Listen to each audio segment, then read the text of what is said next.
Hello and welcome to episode 35 of Prosperity by the Pint. I'm your host, Bryce Carter, certified financial planner, chartered financial consultant, certified investment management analyst. You guys know the rest by now. This is the podcast where we talk about money, investing, business, and life success, all while having a cold beer. We have the ever charismatic special guest with us today, Ronnie Thompson. Super excited. He is kind of indifferent about the podcast. We work together at Financial Strategies Group. He told me before we started that he's listened to every episode. I said, every episode? And he goes, well, every one with a guest, so that way I don't have to listen to just you for 30 minutes. And I said, appreciate it. That's our relationship. Today we are drinking from SweetWater Brewing Company. I think they're out of Atlanta. I'm not sure though. That's what it says on the can, but it could be that's just where the can company is from. Anyways, it is a Hash Easy IPA, 4.2% alcohol. Let's give it a try. Cheers. Cheers. Like a pine tree. That is a good one. That's Love a good one. That's a winner.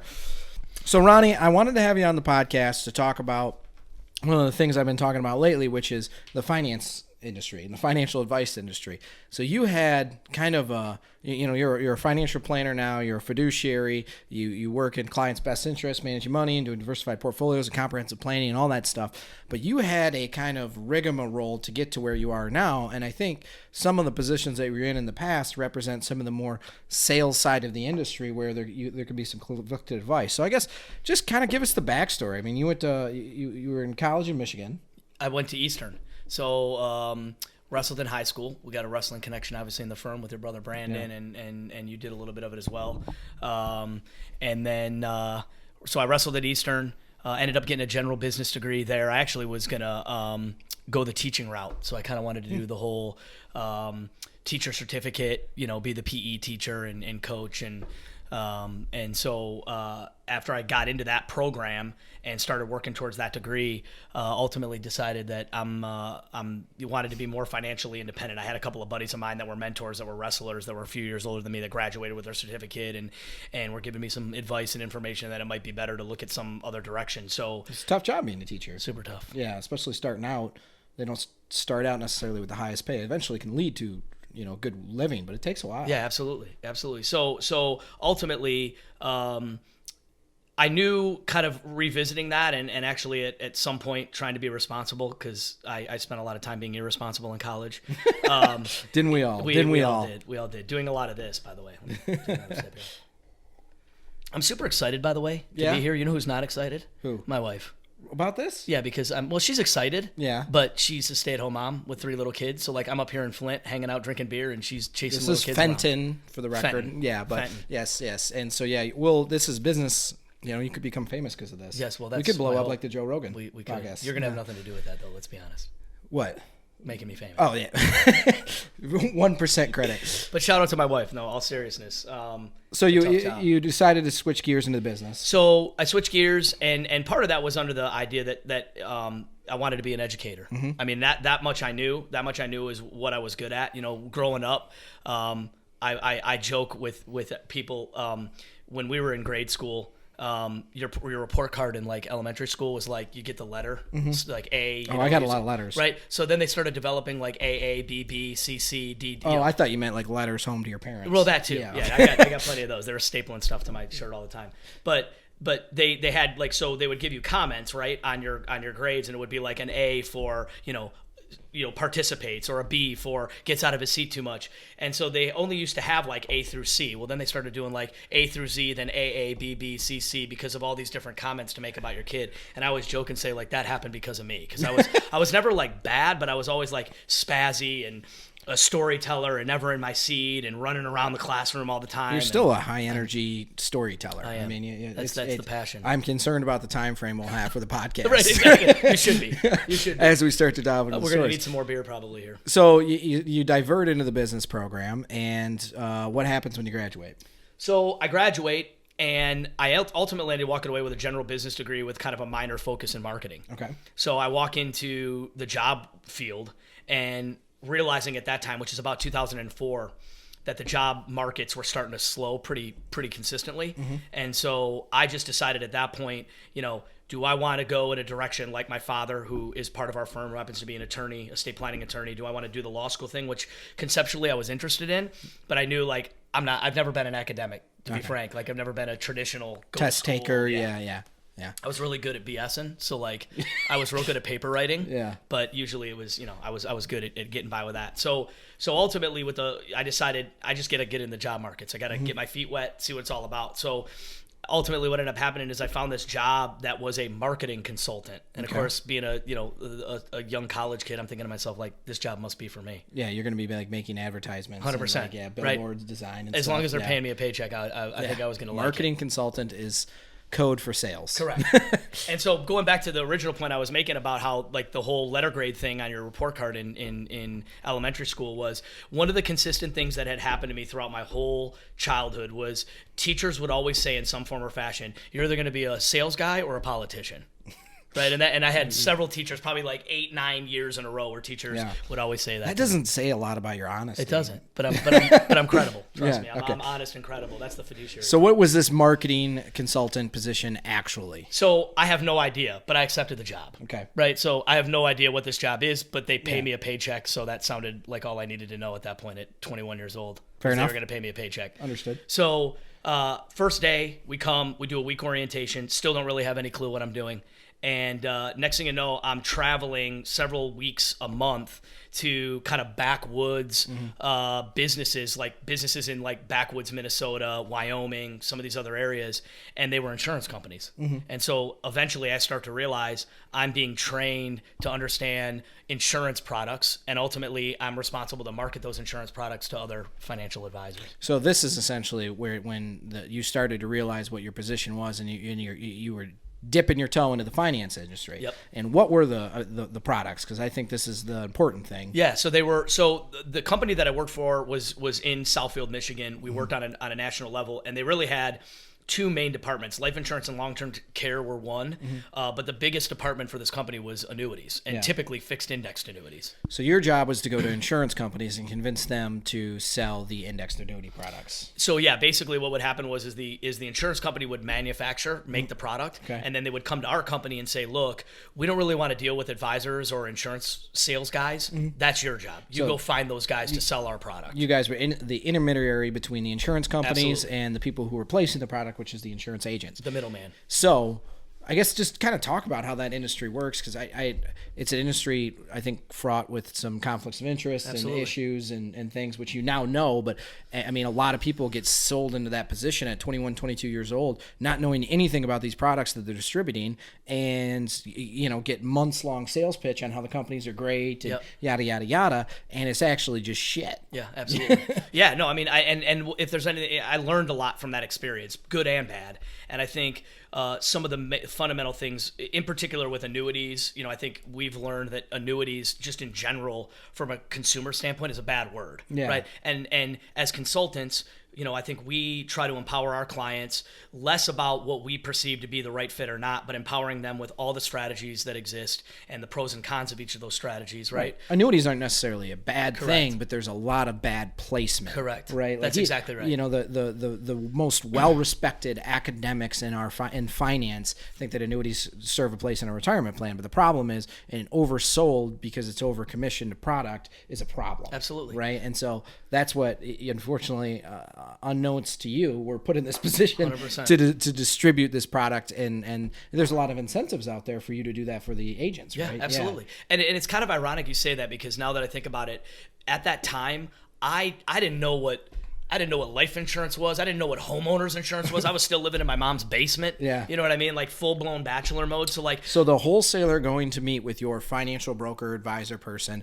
could be living in their mom's basement. 100%. And there's a 90% chance we're going to get a basement. Let's be honest. No knock on FMOs. And that's the expert 100%. that is giving the insurance agent, financial broker, the information to sell you a product. Yeah, I mean, that is scary. The reality is, and sometimes it's scary to look behind the curtain, but the reality is they hire young, inexperienced people because those are the people that are typically willing to pound the phones. It's really more about contact than it is about confidence. Yeah, when you're broke, hungry, and got a student loan payment, 100%. you're ready to work. 100%. Sometimes. So I think that point. Any good stories from that time? Man, Yeah, I actually got a great one. So so what was cool, and I did, and it was an incredible experience. Very good company, very good people. Again, to your point, one of the fundamental lessons amongst many I learned from that place was a lot of things that I still to this day apply to my practice. Yeah. And one of those was Tanya Croning, who was the VP of sales for all of annuities. Right. She stood up in front of us one time and she said, when you understand the capacity for insurance companies to manufacture product and the things that they have to go through from a state and federal level to be approved and all these things, there's always anomalies to the rule. I'm not going to sit here and say there's never been nor ever will be bad product, but in general, typically product is good. To your point, it's in her point and what she said, which I'll never forget, and I tell this to clients all the time, is there really is no such thing as bad product. It's all about bad positioning, right? Mm-hmm. Like the example I use is, if I put a nail on this wood and I hand you a saw, right, and I ask you to put that nail into the wood, is a saw a bad tool? Like on its own merit, is a saw a crummy tool? No, it's not. For this job, it's really bad, right? But the problem is that because a bunch of people that aren't educated try to sell you a saw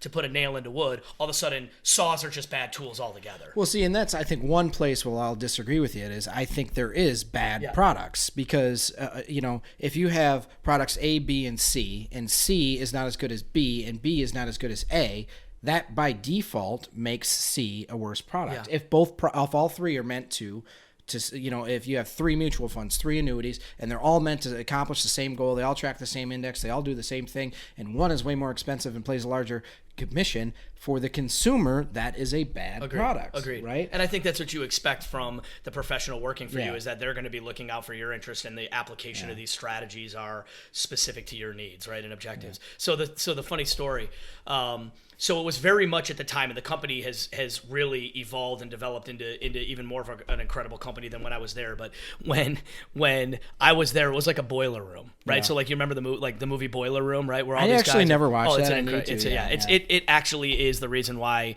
if most people watch that movie, they probably never hire a financial advisor again. Let's be honest. Fair enough. But it's really is that Ben Affleck in there? It's Ben Affleck is kind of the sales manager, right? And there's Vin Diesel and a couple other guys. The idea of that movie is these guys are just stock traders, right? And they don't give all they're doing is trying to sell stock. I've seen previews for it. I thought about watching it. And the Fed comes in at the end and busts them all up and all that. But it's a really good it's a good movie, and ultimately that's kind of how this company was designed. Like we were literally like in jeans and a t-shirt, just smiling and dialing, right? Like just 400 dials a day, 4 hours a day, like just killing the phone. So what they tried to do is they tried to create this environment of, enjoying work, right? So they would have like basketball hoops and like footballs to throw. So there's this guy, Jim, I'll leave his last name off this, but still stay in somewhat contact with him. Great guy. And he was a little bit older, had been married before, had a couple kids. So he's in this mix, and we're all like young, just out of college. And we're smiling and dialing, and we're all, hyping each other up, doing our spiels, thinking we're all sweet. And Jim and I are whipping the football back and forth at each other. Yeah. And he's got this kind of proverbial big fish on the phone, right? Like he's made it kind of clear, because at this point, we kind of knew when stuff was getting serious. So he's like giving me the like, I got a guy on the phone and this is a big producer, right? So he's wheeling and dealing this guy, right? Yeah. And we're whipping the football back and forth. And at one point I got the football and I whip it at him, and we're doing the catch thing, and it goes right into his midsection, man. Hits him right in the nuts.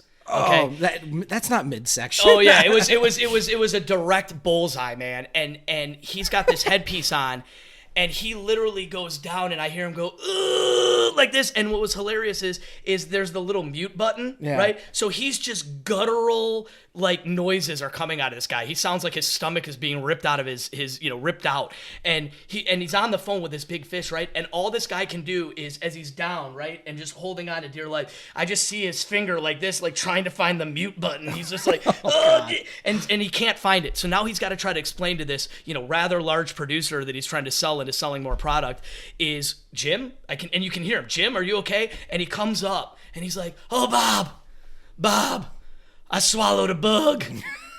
and you can just hear this guy go, Jim, are you okay? And of course, and that was one of and that was just the nature of it, man. Like we just had a blast, and so it's kind of it's just a little bit jarring how I guess convoluted the whole that side of the industry kind of can work. But so you get through this wholesaler position, and what was next? So really what was next was predicated on a specific relationship that I had created with a attorney. He was an elder law attorney. And I, through my relationship with him, being his marketer and product consultant, realized, there's this whole other retail side, right? There's working directly with clients. Correct. And just in hearing how he handled things and just identifying the relationships. And for me, I've always been a relationship guy. So like in this role, there was no sustainability to the relationship, right? It was like, if a guy could find a nickel more, he was out, gone, right? Yeah. So that was frustrating because I'm a relationship guy and I value relationships. And so that's what got me to start thinking about this whole other aspect of being an advisor, right? And up until that point, I had never really thought about it. I had kind of thought some type of sales capacity, whether it was this or moving on to another, type of industry or whatever. And so that relationship really is what kind of lit the fire for me to start doing some due diligence and moving towards a direction of becoming an advisor myself. Okay. So you're in this position. Did this end up actually being an advisor position, or was this a consumer sales, insurance agent, brokering stuff kind of position? When you say where I went or where I was at the FMO? At the next one. So the next one, I decide, I make the jump. I'm a bachelor. I'm single. I'm making decent money. I've saved some money, so it's reasonable for me to make that jump. So I just didn't really know where to go. So how long were you at that the wholesaler position? 3.5 years. 3.5, 4 years. Good. That's a good clip there. Yeah. I mean, I learned a lot. I mean, I was at the height of what I was doing at the point that I had to make a decision to make that move. And of course I had understood, you got to build your practice. You got to start, creating relationships. And so I basically just started reaching out to anybody that would have a conversation with me. And as we know, naturally, I kind of fell into the lap of an insurance brokerage, Mass Mutual, and their sales manager, who was responsible essentially to recruit a bunch of young guys to come on board as new advisors. Well, that's the interesting side of the business too, is that the way most advisors get their start is they're hired through a broker dealer or insurance brokerage, where they'll hire 10 guys and hope that one makes it. Yeah. Right. Yeah. And so I'm guessing the first task there was to contact friends and family. 100%. And so you drop a list of friends and family and you go meet with them with your manager or whatever, and you're trying to find products to place. So they have this thing called the 100-200. Yeah. So it's kind of an industry known thing. Mass Mutual referred to it as the 100-200, which was essentially sitting down to a document and writing down 200 people you know, and 100 businesses you know. And they defined it as like deep personal connection to these people. And I always think back to that, like it was an exercise of like depression, right? Like when somebody asks you to like write down 100 people that like and you realize like you're not as cool as you thought. Yes, you were. like I have seven. Right, I have seven friends, and 6 of them are in their mom's basement. Of which 4 of them I owe money, and they're not going to take my phone call. Right. Damn it. Yeah. Not fun. So and this is where I wanted to get to the heart of, is the track to the industry. And this is why it's so important to find good financial advisors and planners, is that the track to the industry is a sales track. 100%. And so you're there, and now you're smiling and dialing 100 friends and family. Yeah. Yeah. And it's transactional, right? Like we talk about how most people's experience when it comes to clients that we're not working with, when we meet them for the first time, whether it's a second opinion or whatever it is, the typical financial advisor relationship experience is ultra transactional, right? And part of that is how these advisors came into the business. Transactional meaning, here's your problem, here's a product to solve the problem, I'll sell it to you, make a commission, and maybe we'll talk again. Correct. Yeah. It's all product placement, right? Yeah. It's all the nature of discussions. If you stop and think about the questions being asked, are not about your needs and your plans. They're more about, I'm looking for a problem that would be solved by a strategy that pays me money. Right. And not that those things don't happen naturally in a plan, but if that's your target. Correct. Right. Like if the way in which you're compensated 100% is based on placing a product, 100%, and then your bonus is placed on a product, let alone keeping your job, right, is about selling a product. There's a problem when you're looking at a situation where you're dealing with people's life savings. 100%, right? And it goes back to how I came in, was looking back now 13 years later, I think to myself, the industry is the way that it is because of the way most people come into this business is no different than what I did. They hire 50 people. Mm-hmm. They know 3 of them are going to work out, right? And they train you on, it's life insurance, or it's this type of life insurance, or these annuities, or these mutual funds. And they put these very few things in there, and they send you off to try to sell those ideas to everybody you can. And it sucks. 100%. It sucks. I mean, it sucks for the person that doesn't know any better. And then they end up spending 5 years there, and they get a little more ingrained, and they learn a little bit more. And then they spend, 10 years and 20 years and 30 years, and then they've made a career out of it, and they can't change. And they can't move. Absolutely. Right? So I got to ask if there's any, I mean, what was that like? Right? 'Cause like I think you told me a story about just being hired with a bunch of just nincompoops. I mean, here's the bottom line. And this is no knock, this is no disparage, because it relates to our business. But I will tell you, two of the industries that I feel are very similar in this way, real estate, whether it's mortgages or realtors or financial advisors, to me typically represent an industry that offers a lot of opportunities for people who would otherwise be unemployed. Right? And if there's ever any exposure to the truth of that, I think you got to re-say that. No, I meant exactly what I just said. No, and again, I am a financial advisor. You are a financial consultant and advisor, right? I think what I'm saying is not a knock or mark on the industry. It's just because, and this is frankly one of those things when it comes into, designations and education and experience and spending the necessary time getting to know this person in front of you that you're going to essentially make a decision on whether this person's going to handle your livelihood. Right, and for most people, it's perfect strangers, right? Is that this industry does provide fairly simplistic roads for people to show up to your house in a suit and say they're a financial advisor. Right. Well, I mean, you can't wake up one day and say I'm going to be a doctor and put a sign out for being a doctor after taking a simple exam, right? So at least for there's good doctors, bad doctors, but all doctors are highly educated. Absolutely. Right. When they show up with a white coat and a stethoscope, some school went down. Yeah. You know what I mean? Exactly. Like you would hope. Yeah. Ideally, that was right? that catch me if you can. That was interesting. Interesting. So you're there with some characters, to say the least. Yeah. So this was like Hollywood movie-esque. So, underlying issue of, what these companies would do is they would pay you a monthly stipend, right? Yeah. So ultimately, whether people like it or not, what guys would do is instead of telling their wives that they're unemployed, they'd wake up in the morning, put on a suit, and go to an insurance brokerage. And ultimately, the reason they would do that is for 6 months they could get $1,000 a month, and then they would move on to the next insurance brokerage and the next insurance brokerage. So one of the things, and they weren't doing anything. No, they weren't doing anything. So to make that point, which is the story that you and I talked about, is one of the exercises that we would do. And of course, one of the fundamental issues that always used to bother me was we would be in meetings all week. Yeah. Like out of a 10-hour workday, like 7 of them would be in meetings talking to each other. And of course, I'm thinking to myself, like, how are we even able to go out and do work if we're sitting in a boardroom with each other, 90% of a workday? Yeah.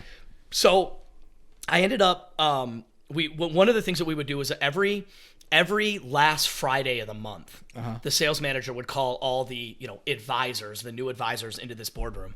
And what we were responsible to do in preparation for this, and by the way, 99% of these guys would be doing it like while they were walking into the meeting, right? Is we would have to fill out one of those, and I'm blanking on it, with the where it's the clear sheet. You put it on the old school. Remember back in like the science the classes, overhead projector sheets. Projector, yeah, right? yeah. And so it was this old. We would each get this like clear laminate piece of like paper, right? And we would have to fill in how many days we worked, our activity, so like how many meetings, how many phone calls, right? Yeah. And there was this whole list of things that we were given as a responsibility to do, right? Yeah. And so we would show up with these overhead projection sheets, and we would each individually walk up, set this thing down on this old school projector, and have to basically discuss with everybody in the room what we did or didn't do that month, right? So I'll never forget one. So you got to go up there and say, I did 30 phone calls and 5 meetings and closed 2 products or whatever that was. Exactly. Right? And so I'll never forget. And just real quick for our listeners, if you're watching the video, it might cut off. And if it cuts off, we have a time limit on the videos that we can upload. Just go ahead and iTunes, Spotify, wherever you listen to your podcast. The rest of it will pick up on the podcast. So go from there. So ultimately, I remember this one meeting in particular. I'll never forget. We go in there, and it was a grab bag of people, right? Mm-hmm. I mean, there was old people, young people, every different race, ethnicity, religion, and we're sitting in this room. And I'll never forget, this one young guy was up there, and I don't even remember his name now, but he was hilarious because he had no shame. Right? So he goes walking up there, and of course it was almost like it got to a point where it was enjoyable because he'd go up there with a smile on his face, and he'd set this projection screen down, and he'd put it down, and it'd show up, and it would be like, how many days did you work this month? A half a day. How many phone calls did you make? 2.5, and one of them was to my wife to make sure she was still home, right? And he would literally put this information down, and I'm just sitting there, and he's talking. I'm literally, and he was paid $1,000 a month to do this, and I'm literally looking at this, and I'm thinking, is this what I want to do with the rest of my life, right? And as I'm thinking this, and this is no joke, as I'm literally listening to this guy talk about this, I look over, and there's this guy, and he is in REM stage 3. I mean, he is disconnected from his body asleep. Right? I mean, he is straight up snoring. He's sleeping. And I remember sitting, and this was kind of the moment where I realized something needed to change because I did. I sat there and I thought to myself, you know, I've always been an athlete. I've always tried to surround myself with successful people, and I just felt like this was the wrong environment and the wrong spot. You weren't hanging out with winners. No, I was definitely not. Some people that could sleep wherever you set them, but so then you met my dad. I did. And that's a great story in of itself. It is a great. It's my foundational career story. So, in that moment, what I realized was I need mentorship, right? And I think going back to your point about, you know, whether it's the medical world or finance or attorneys, most successful people that we'll ever meet in their careers were mentored. Yeah. Right? Traditional, like old school mentorship. Like, come with me, young buck, and I'll show you the ways, right? And that doesn't exist in our industry. Like, not unless you seek it out. So how this all came to be in the connection of wrestling, how we started this conversation, my youngest brother, who happens to be adopted, wrestled with your older brother, Brandon. Yeah. And they were at Central Michigan together. And I had a few experiences in the stands up at Central Michigan. And I remember kind of knowing who your dad was and seeing him, right? Because he was the guy in a camo sweatshirt smoking cigars. Right, which I never really made a big deal out of it until my dad came home one day and said, hey, you know who Mark Carter is? And I said, yeah. He goes, he found out that, you know, you're in finance and he's in finance and he'd like to have lunch with you and meet with you and talk to you. And I'm thinking to myself, you're okay. And I said this. I said, Dad, the hillbilly, right, that wears camo sweatshirts that say I love hunting on the back. That's a brief exaggeration, but from where Ronnie lives, anybody that has a camo shirt on any time is a 100%. Hillbilly. He had all of his teeth, so that we were operating at a good level there. I thought he had some competency. Yeah. So I honestly thought to myself, like, you know, this guy is, you know, I knew you guys were from the Shorts Creek area. I was judging the book by its cover, right? So, but at the end of the day, what else was I going to do? Yeah. Right. And I had been looking. He was awake. He wasn't asleep. He was awake. Yeah. That's true. And his spreadsheet was filled out. So I end up deciding I'm going to go meet with this guy. So he's working out of the Lansing office. I'm still in the Northville, Southfield area. So I'm thinking I got to drive 50 minutes to go see this guy, and he's going to talk to me about bucks and deer and elk calls and all this other nonsense, right? So I show up to his office, and as soon as I walk in, I'm thinking to myself, like, this is like a hunting lodge.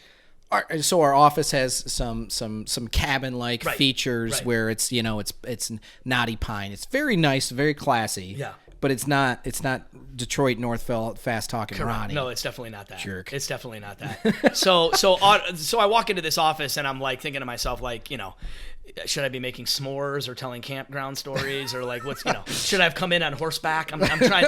So out comes walking Mark, and he's got this like super flashy, multicolored, super loud button-up shirt with like, you know, his like, you know, his cowboy hoedown jeans and his boots. Right? Snakeskin boots, right? Yeah, and it's a Wednesday. He dresses sometimes like a comic book character. Oh, he definitely does. Yeah, he definitely does. Yeah. But he's proud of it. He owns it. He owns it. So now it's piling on. So now I'm just thinking, like, how fast can we get through this lunch so I can go back home and figure out my next steps in my career, right? So he walks out. I'm thinking he's going to bring me back to a conference room, and he's like, no, we're going to go out to lunch. So we go out. We get in his car. We drive to the Michigan State Athletic Club, which, if anybody knows, is a